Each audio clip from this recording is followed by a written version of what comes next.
Estamos con el doctor Fernando Descalzi, broncopulmonar como especialidad y docente de la Facultad de Medicina Clínica Alemana, Universidad del Desarrollo. Muchas gracias por participar en este proyecto, doctor Descalzi.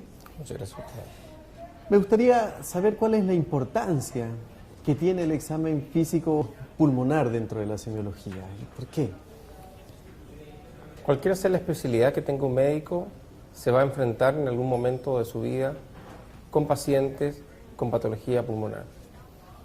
Especialmente en nuestros países latinoamericanos, la prevalencia de enfermedades relacionadas con infecciones o con tabaco es muy importante. De modo tal que el conocimiento acabado de un buen examen físico es realmente relevante a la hora de enfrentarse con un paciente. ¿Por qué y cuáles son los objetivos generales que tiene la semiología pulmonar? El objetivo de este capítulo es que el alumno aprenda de manera integral y didáctica cómo realizar un examen físico torácico pulmonar, que debe tener sin duda una base anatómica para poder hacer una correlación con la patología. A todo esto, en ese mismo contexto, los objetivos específicos que debe lograr un alumno en medicina o estudiante de ciencias de la salud, ¿cuáles serían todos estos? Los objetivos específicos son, además de una anamnesis próxima y remota de la especialidad, es necesario realizar ordenadamente un examen físico torácico pulmonar que incluya una inspección, palpación, percusión, auscultación adecuada siguiendo las guías modernas que hay en este sentido. Hemos incorporado la nueva clasificación de los ruidos respiratorios, vigente ya desde hace varios años, con el objetivo de enseñarles a los alumnos un lenguaje que esté acorde con el avance de la ciencia. Bien, doctor Descalzi, muchas gracias por esta introducción. A continuación haremos las demostraciones específicas de la semiología respiratoria. Muchas gracias. Muchas gracias. Doctor Andrés, soy el doctor Descalzi. Mucho gusto. Adelante, por favor.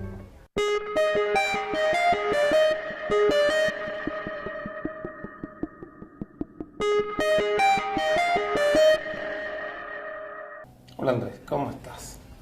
¿Qué motiva tu consulta hoy día? Vengo porque hace como 4 días que tengo una tos que un poco molesta.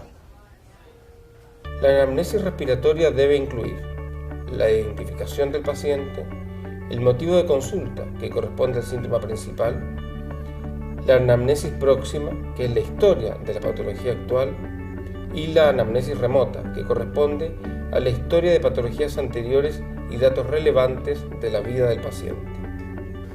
Y actualmente tú me decías que estás con tos. ¿Y esta tos es seca o con expectoración?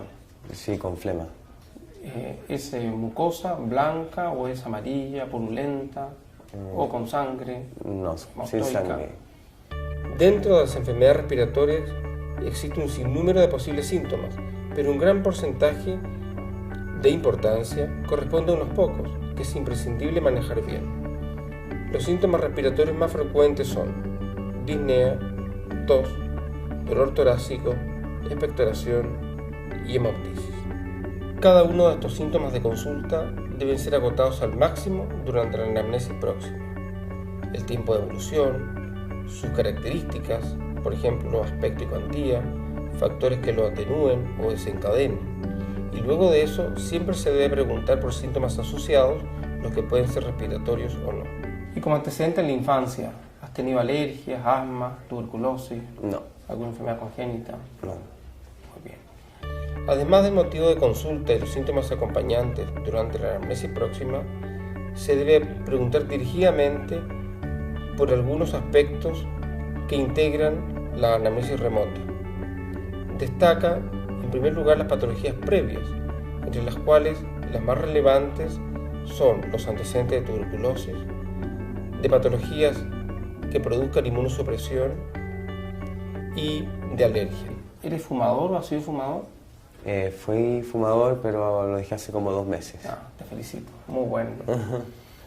Muy buen punto. Has continuación, es necesario interrogar sobre exposición a agentes nocivos, tales como consumo de tabaco y exposición laboral o en la casa de diferentes tipos de humos. También el antecedente de viajes y mascotas puede ser de gran ayuda para lograr un diagnóstico. ¿Y dentro de tu ambiente, de tu casa, has tenido contacto con pacientes que tengan tuberculosis? No. Finalmente, es necesario preguntar por el contacto con otras personas con síntomas respiratorios actuales o en el pasado que haya en su entorno. De modo tal que lo que vamos a hacer a continuación es examinarte el tórax, los pulmones, para refrendar lo que tú me estás contando. Okay.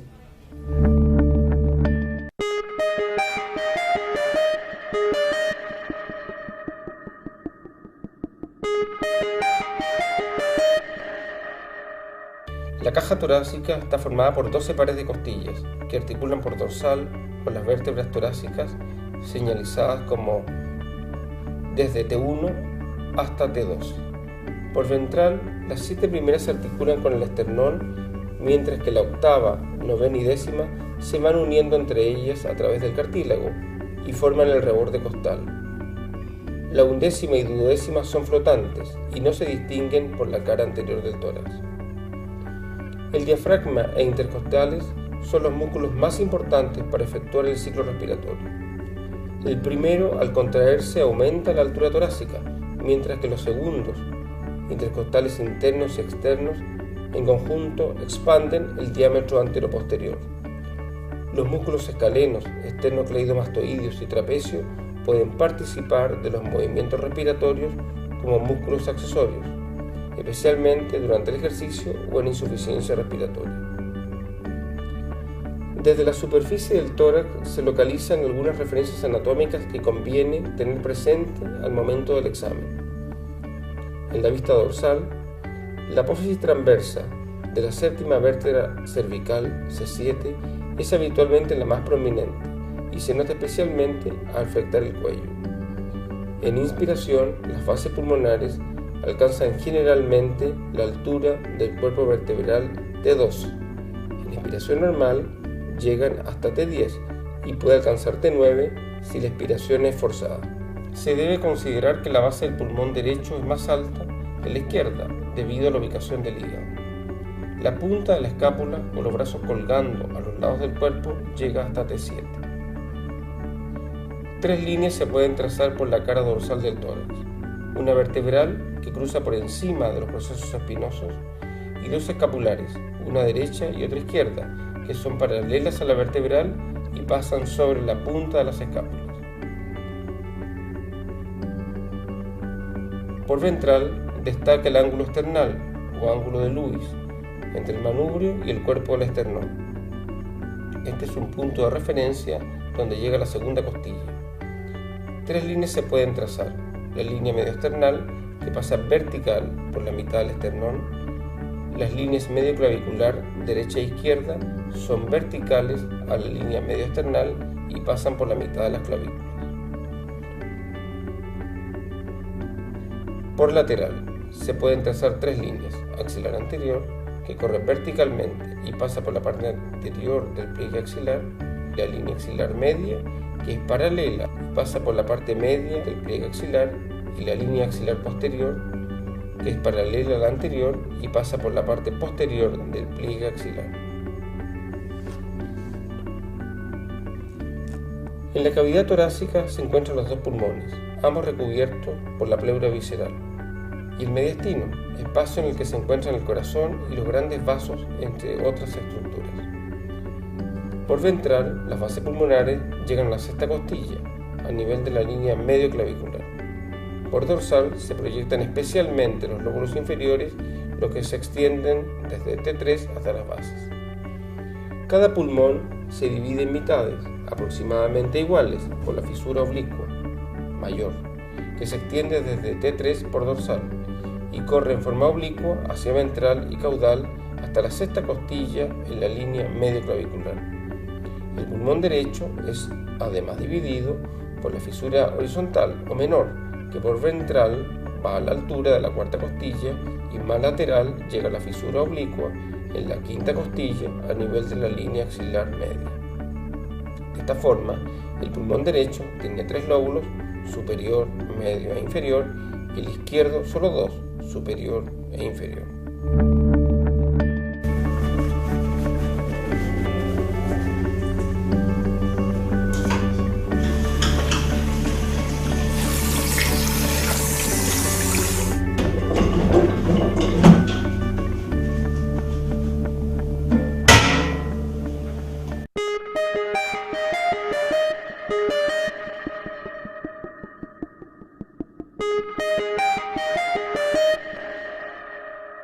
Ahora comenzaremos con el examen físico del tórax y pulmones.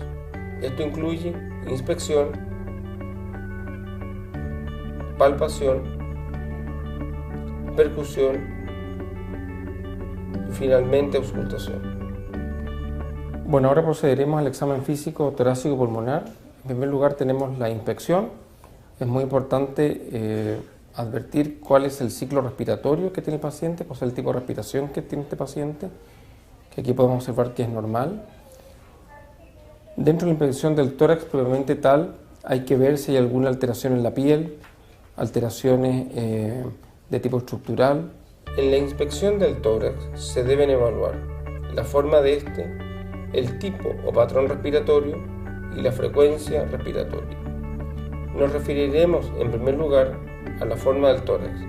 En este punto se deben evaluar 3 aspectos: diámetro, posición del esternón y columna dorsal.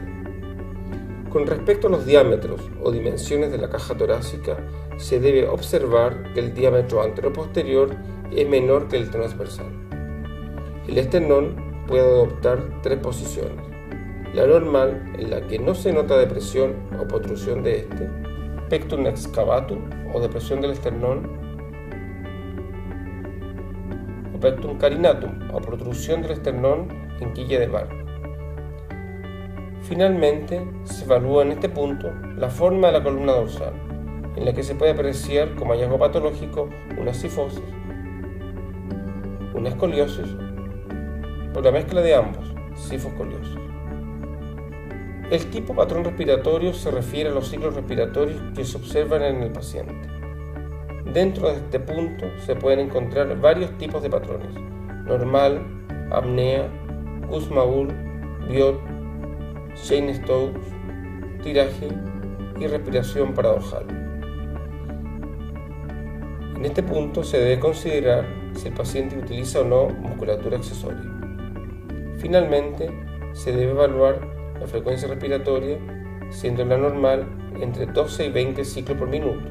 Cuando los ciclos son superior a 20 o inferior a 12, se denomina taquipnea y bradipnea respectivamente. Respiración de Kussmaul es una respiración rítmica de mayor amplitud y frecuencia y se puede observar en pacientes con acidosis metabólica.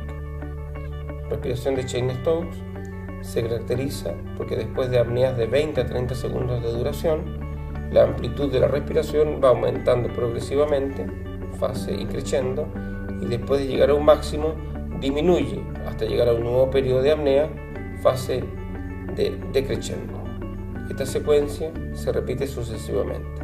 Se observa en insuficiencia cardíaca y en algunas lesiones del sistema nervioso central. La respiración de Biot es una respiración que mantiene alguna ritmicidad, pero que es interrumpida por periodos de apnea. Cuando la alteración es extrema, comprometiendo la ritmicidad y la amplitud, se llama respiración atáxica. Ambas formas se observan en lesiones graves del sistema nervioso central. Y apnea en la que no se observan ciclos ventilatorios. A continuación vamos a hacer palpación del tórax anterior, ver si hay algún punto doloroso.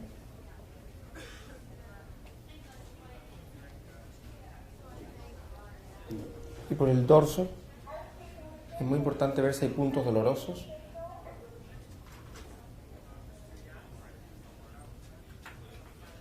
Antes de palpar la pared torácica para evaluar la condición pulmonar o pleural, nos referiremos a la palpación de los espacios intercostales, de manera tal que cuando evaluemos otras estructuras u órganos intratorácicos no presente un problema al ubicarlos.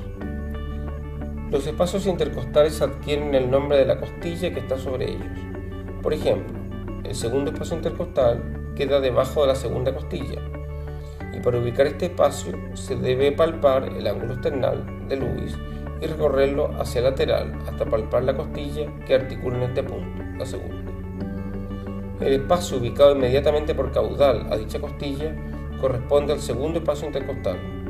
Desde este se pueden seguir palpando con facilidad hasta el sexto espacio, ya que desde el séptimo en adelante los espacios se hacen más estrechos y se dificulta su palpación.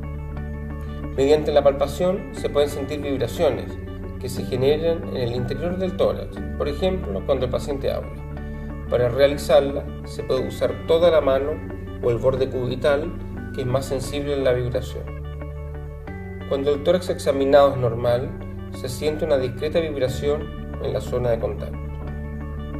Vamos a ver si hay vibraciones vocales presentes. Por favor, puedes decir 33 varias veces.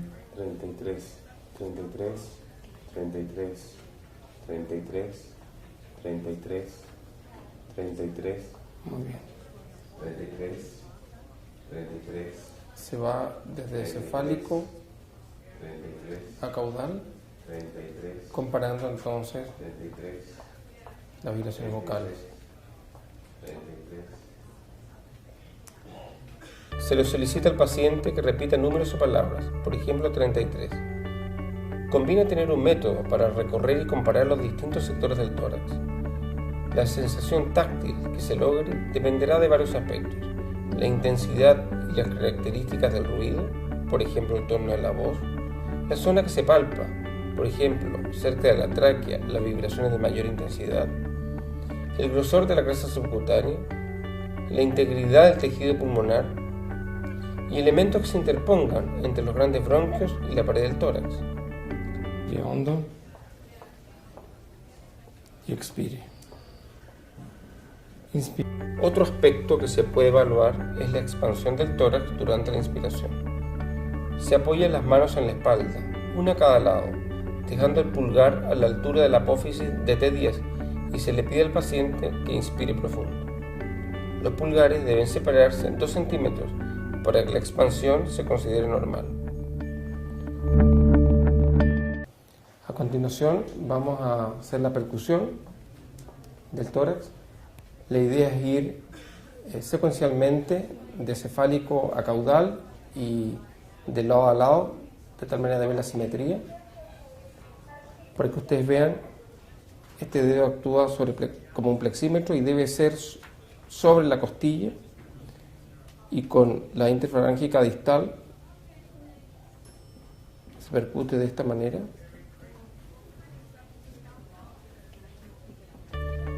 Se percute en los espacios intercostales y en los bordes de la escápula. Esto corresponde a una percusión indirecta sobre la región torácica posterior, percutiendo en los mismos niveles de los lados contralaterales a modo de comparación. De esta manera se va explorando primero los lóbulos y segmentos superiores, ápices y espacio intercapular, y luego los inferiores, infraescapular y a nivel de T10. Los sonidos de la percusión son hipersonoridad, resonancia y matidez, y lo normal es resonante en el pulmón.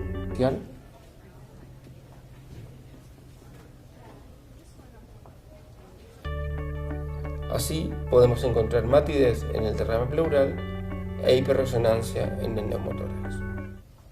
Posteriormente, dentro de la palpación, vamos a ver la excursión del diafragma.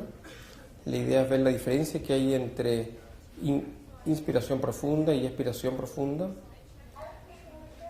Por favor, puedes inspirar profundamente y mantener el aire. Mantén, por favor. Aquí. Mantén, por favor. Aproximadamente aquí. Y ahora puedes botar el aire y mantenerlo en expiración profunda. Aquí podemos ver que aproximadamente son 4 centímetros de excursión. En este caso es normal. La base del pulmón derecho es el límite inferior de resonancia y por ende el límite del diafragma. séptimo espacio intercostal en línea medio escapular. Una diferencia normal está dada por una expansión de 4 a 7 centímetros. Se puede poner en decúbito supino o sentado y hacer una inspección y palpación similares al posterior.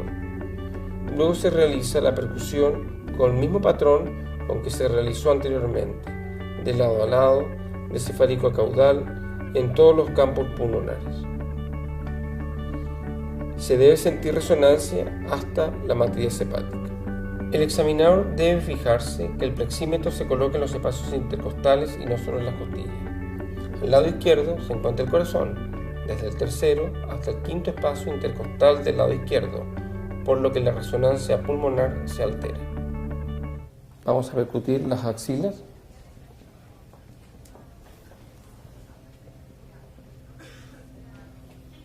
No podemos olvidar los huecos supraclaviculares.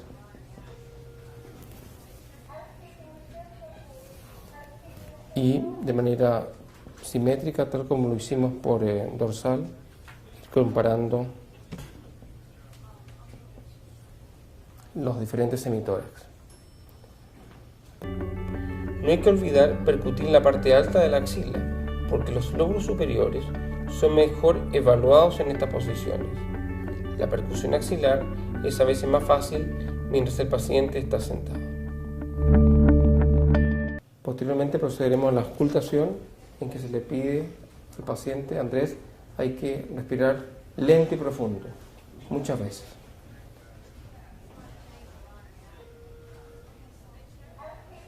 Y la boca abierta. Esta se realiza utilizando el fonendoscopio, herramienta indispensable para un buen examen físico y para determinar los sonidos tanto normales como patológicos en el tórax. La auscultación requiere de un ambiente particularmente silencioso. Se debe solicitar al paciente que respire con la boca abierta, profundo y lento. Es importante destacar que nunca se debe auscultar sobre la ropa. Para la auscultación del tórax se usa el diafragma del fonendoscopio y se va auscultando de cefálico a caudal, de lado a lado, para ir descendiendo sistemáticamente. Se debe fijar en el tipo de sonido al menos un ciclo respiratorio completo en cada lugar. Se debe pedir al paciente que diga 33 en busca de broncofonía y que diga I en busca de egofonía. La auscultación en el tórax anterior se realiza en las mismas áreas que se palpan y se percuten, tratando de evaluar todos los campos pulmonares desde anterior, sobre todo el lóbulo medio y língula, que no se pueden evaluar bien por posterior, producto de su ubicación anatómica. Para la auscultación se repite el procedimiento que hicimos sobre el tórax posterior, buscando tonalidad, intensidad y duración, para luego buscar los sonidos adventicios. Necesito que respires profundo, lento, con la boca abierta.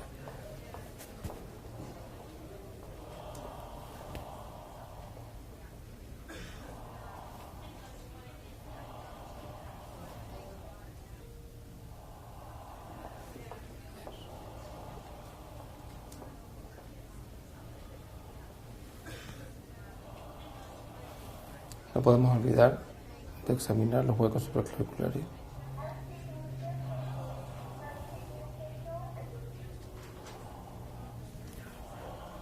Y también las regiones axilares.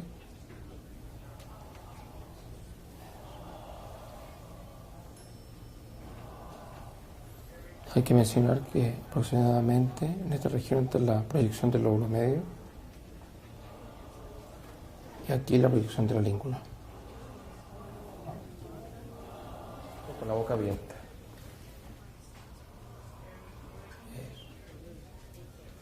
Aproximadamente hay que esperar un ciclo respiratorio por cada foco.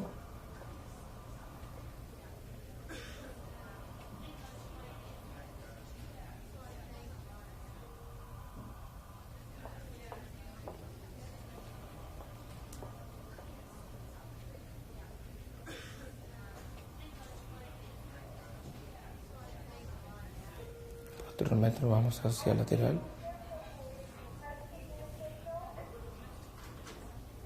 Finalmente, por favor, vamos a examinar las axilas.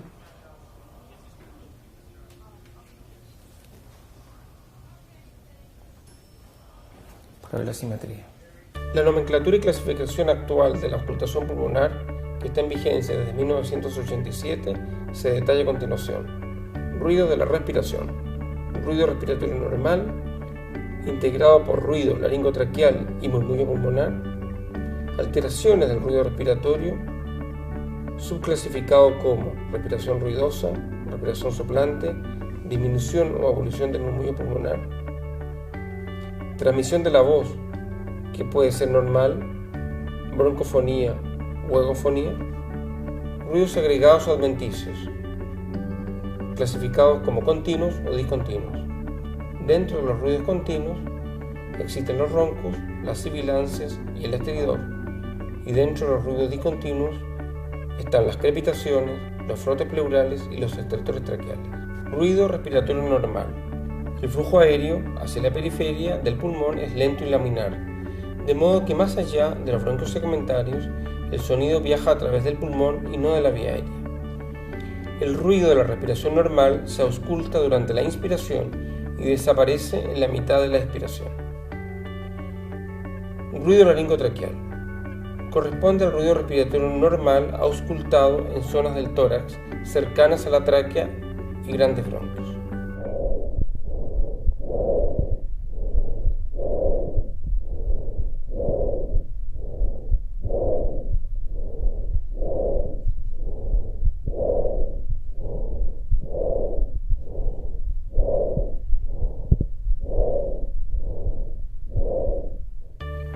El murmullo pulmonar es el ruido respiratorio normal que, filtrado a través del tejido pulmonar, se ausculta sobre la pared torácica.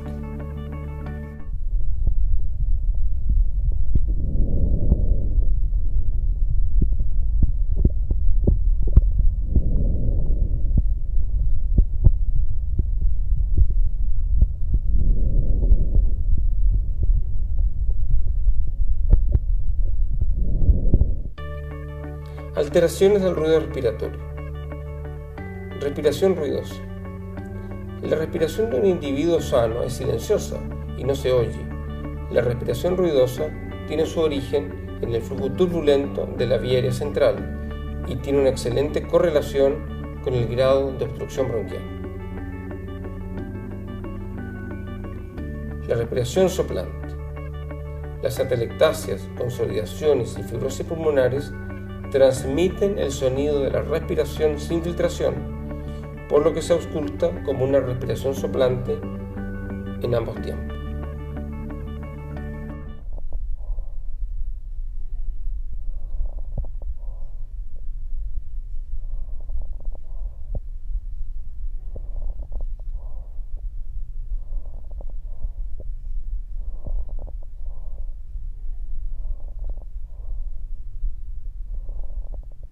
Disminución o abolición del murmullo pulmonar.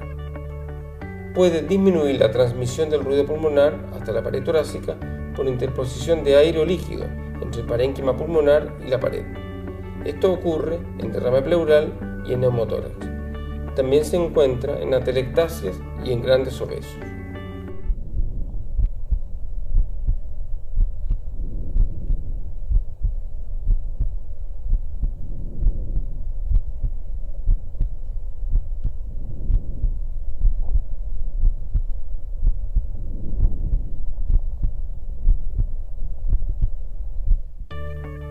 Transmisión de la voz.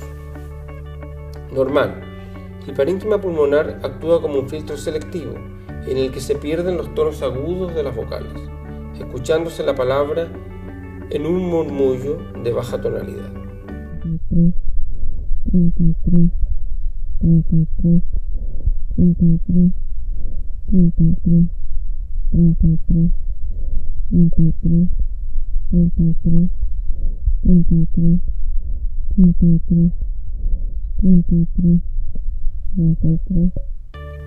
Broncofonía. En condensación o atelectasia se transmite todo el espectro de frecuencias y la voz se ausculta con claridad.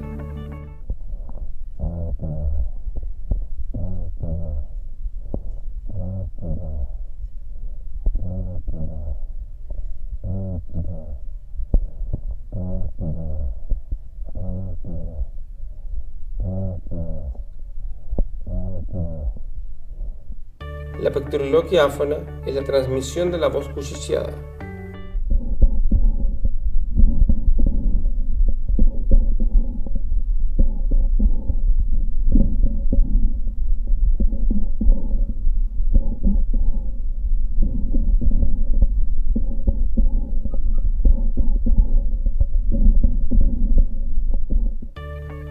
La ecofonía, donde el derrame pleural es laminar, parte del sonido logra transmitirse dejando pasar preferentemente las frecuencias altas, especialmente vocales de tonalidad alta, adoptando la transmisión de la voz un timbre nasal o voz caprina.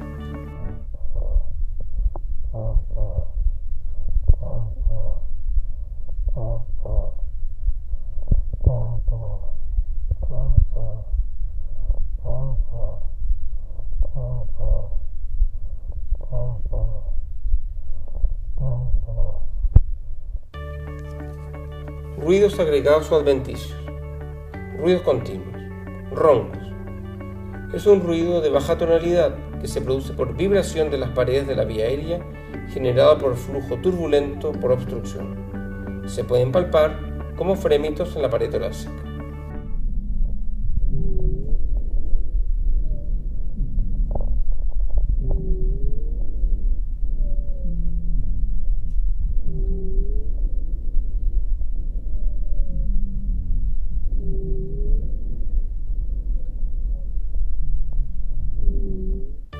Sibilancias. Sonidos musicales continuos de alta tonalidad. Al disminuir el lumen de los bronquios, se comporta como un instrumento de viento, produciendo un sonido musical de diferentes tonalidades. Las sibilancias se transmiten bien y son audibles incluso a distancia. Hay sibilancias monofónicas y polifónicas. Las monofónicas son de baja tonalidad y se auscultan en inspiración, expiración o en ambos tiempos. Las polifónicas son exclusivamente expiratorias y todas las notas comienzan y terminan simultáneamente.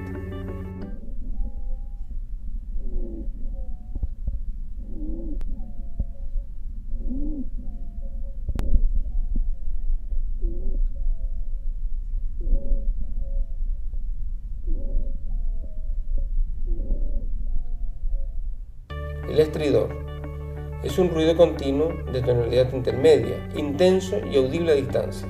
Se produce cuando hay obstrucción de la laringe y de la tráquea extratorácica.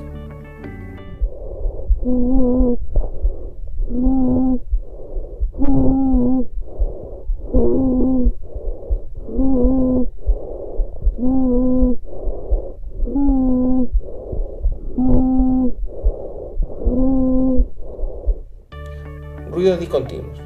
Las crepitaciones son ruidos cortos de menos de 5 milisegundos que aparecen en rápida sucesión y que se auscultan sobre la pared torácica. Se originan al comunicarse bruscamente diferentes segmentos de la vía aérea y así se igualan las presiones y el gas se expande explosivamente, generando las crepitaciones. Esta denominación engloba los ruidos antiguamente llamados crépitos, crujidos y estertores finos. Las crepitaciones pueden ser de final de inspiración y de comienzo de inspiración y expiración.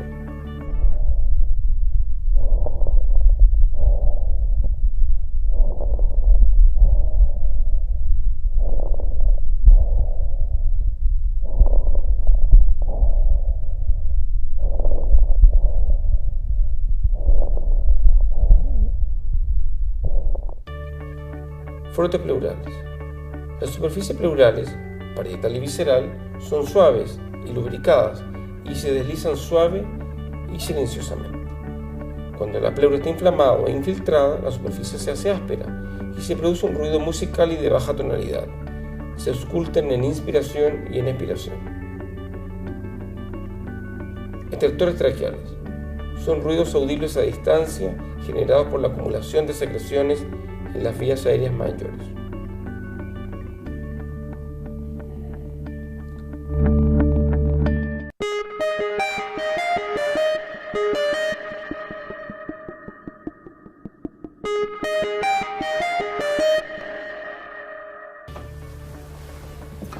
Al finalizar el capítulo de examen físico pulmonar expuesto por el doctor Fernando Descalzi, finalizaremos con una breve descripción de hallazgos. En el caso de un paciente sin patología médica sería de la siguiente manera. Inspección. Tórax simétrico de forma y diámetros antero, posterior y transversal conservados. No se observan lesiones. Columna dorsal alineada sin presencia de desviaciones patológicas. Tráquea situada en línea media. Patrón respiratorio regular, sin uso de musculatura accesoria, con una frecuencia respiratoria de 13 ciclos por minuto y una relación inspiración-expiración de 1:2. Expansión pulmonar simétrica y de amplitud normal. Palpación. Tórax sin aumento de volumen o dolor a la palpación, a nivel de estructuras óseas y grupos musculares. Expansibilidad torácica conservada, vibraciones vocales presentes, simétricas y de amplitud normal. Percusión. Resonancia presente y simétrica en ambos campos pulmonares. Auscultación. Murmullo pulmonar conservado globalmente, sin ruidos agregados. Con esto finalizamos el examen físico de tórax y pulmones.